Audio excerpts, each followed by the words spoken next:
Bonjour à tous et bienvenue. Cette vidéo, ça va être un peu différent parce que pendant des mois, le Seigneur me montre des visions de New York.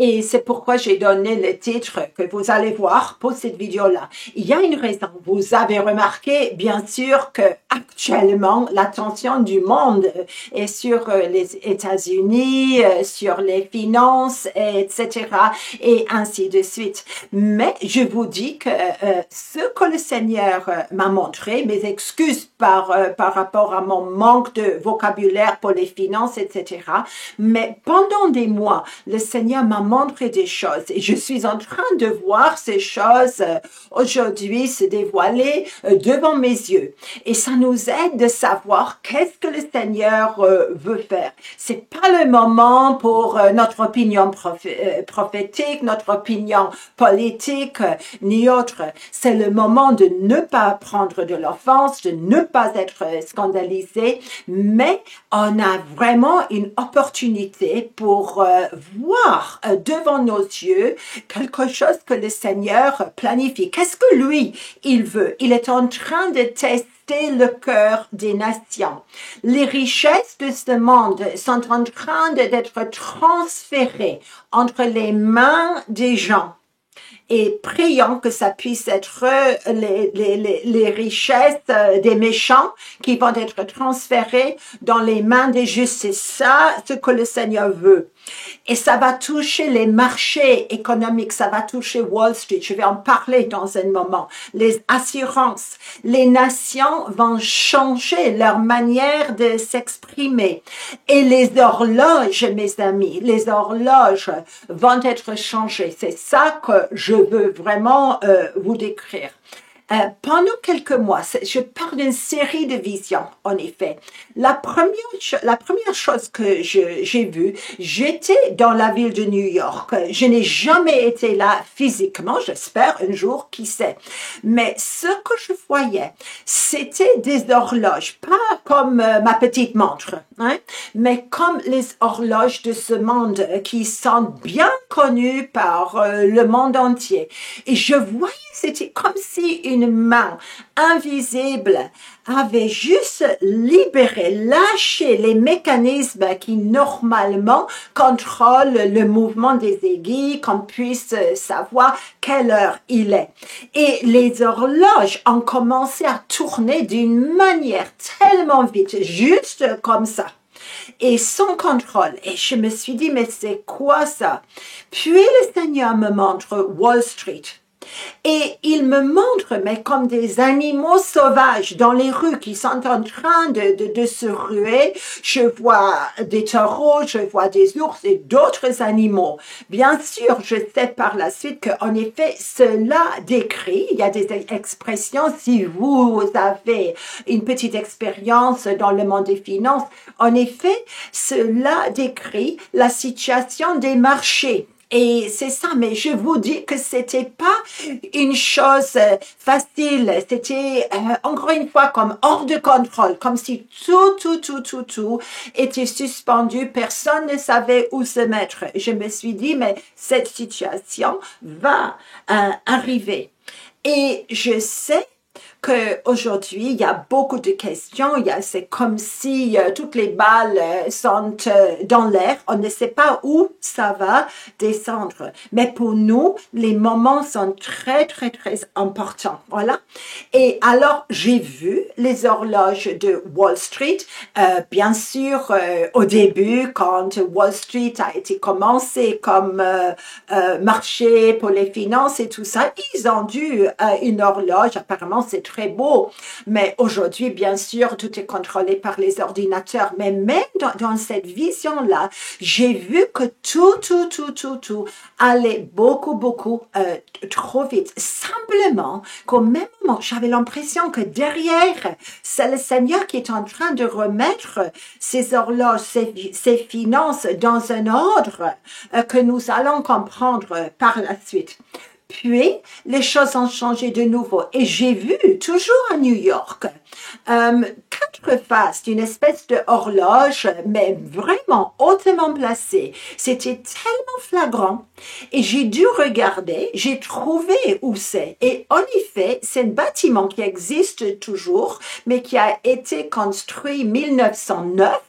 Et c'était le premier bâtiment, c'était le quartier général pour une grande compagnie d'assurance. Et je me suis dit, alors, les finances et les assurances vont être touchées dans cette heure. Si vous voulez regarder, c'était le quartier général dans le passé de MetLife, les assurances. Aujourd'hui, je crois que le bâtiment est devenu un hôtel. Mais on parlait ici des choses qui sont comme des icônes pour le monde et dans nos nations. Mais ici, mon attention était vraiment focalisée sur la ville de New York.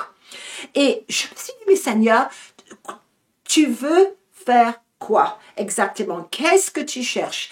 Et le Seigneur me dit, mais il teste le cœur des nations, le cœur des finances. Et merci pour les chrétiens, ceux qui prient tellement au cœur de ces institutions tellement vastes que ça affecte le monde entier. Mais Deutéronome, en effet, et chapitre 8, c'est un avertissement énorme pour nos nations en ce moment. Et ça ne dit pas, il faut paniquer quand vous voyez les horloges aller trop vite. Non, Dieu, il dit, verset 17, « Garde-toi de dire dans ton cœur, ma force et la puissance de ma main m'ont acquis ces richesses. Souviens-toi de l'Éternel, ton Dieu, car c'est lui qui te donnera de la force pour les acquérir, afin de confirmer, comme il le fait aujourd'hui, son alliance qu'il a jurée à tes pères. » On n'est pas Israël, mais quand même, et nos pères ont fait des alliances. Et là, si nous, on se souvient de l'origine des richesses, je pense qu'il va y avoir un tournant dans plusieurs nations. Je vais peut-être parler un peu plus de ça. Et alors, Proverbe aussi, autre chose on doit vraiment prier. C'est écrit en Proverbe, et si vous regardez, Proverbe 13 cette fois, et verset 22. L'homme du bien a pour héritier les enfants de ses enfants, mais les richesses du pécheur sont réservées pour le juste. Transfert des richesses. Depuis des années, on parle de ça. Mais je pense que derrière le chaos actuel, il y a le désir de Dieu de transférer les richesses des méchants pour les justes. Et prions que ça puisse tomber entre les bonnes mains qui peuvent bien se servir de ça.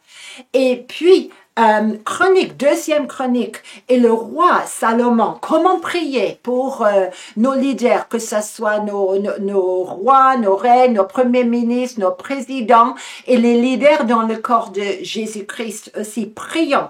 Et c'est Salomon ici, il était super riche. Pourquoi? Parce qu'il a demandé quelque chose qui a vraiment plu au Seigneur, notre Dieu. Dans un rêve, Dieu lui demande qu'est-ce qu'il veut. Il dit, mais il me manque la sagesse pour gouverner le peuple. Et parce que le Seigneur, il a beaucoup aimé ça. Il a dit, mais tu auras la sagesse et tu auras aussi beaucoup de richesses. Alors, il y a un lien très fort, si on veut bien prier pour nos leaders, entre, en effet, la demande de pouvoir bien gouverner notre nation et les richesses. C'est pas forcément ce qu'on voit aujourd'hui dans les nations, mais je crois que le Seigneur le veut. Alors, la dernière partie, je sais que le Seigneur le veut. Alors, la dernière partie de ces visions, j'ai commencé avec New York, avec ces horloges qui sont vraiment comme des icônes pour la nation. Mais les perspectives ont changé. Et le Seigneur, il m'a fait aussi entendre des cloches. Nous, à Londres, on a Big Ben qui sonne plus ou moins quand il faut, quelle heure il est. J'ai visité plusieurs places principales dans les nations de ce monde, comme Tiananmen en Chine, comme la place rouge à Moscou. Et c'était comme si les horloges qui ont des cloches, il y a un changement. C'est comme s'il y a une confusion, que juste comme les horloges ou les aiguilles sont très très vite, même qui vont beaucoup, trop vite, il y a une accélération, il y a une intention du Seigneur derrière tout cela pour remettre les choses dans son ordre. Je voyais, j'entendais ces cloches. Normalement, si j'entends l'horloge, si j'entends cela, je suis rassurée. Ça me rappelle ma nation. Il y a une sécurité, mais cette fois, c'est comme si le son des clochers aussi était vraiment très, très, très nerveux. Et le Seigneur me dit, les nations vont être obligées de changer leur manière de s'exprimer. Le Seigneur est en train de remettre dans son ordre pour aujourd'hui toutes ces choses. C'était vraiment étrange, mes amis. Mais prions, prions, prions. Et évitons nos opinions politiques, même si vous pensez avoir complètement raison. Et prions pour toutes ces choses. Je crois qu'il y a plus. Le Seigneur n'a pas terminé. Je suis dans une série de visions. Mais soyez bénis avec ça et prions correctement. Pas dans la panique. Parce que le Seigneur, après tous ces mouvements, tout ce chaos, les animaux sauvages et tout ça, il me dit, pause, c'est là.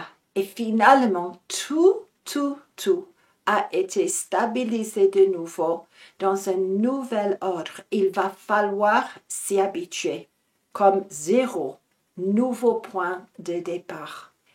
Et soyons contents de savoir que derrière le chaos, il y a un Dieu qui contrôle toutes les choses et qui n'est aucunement surpris par les événements actuels. Amen.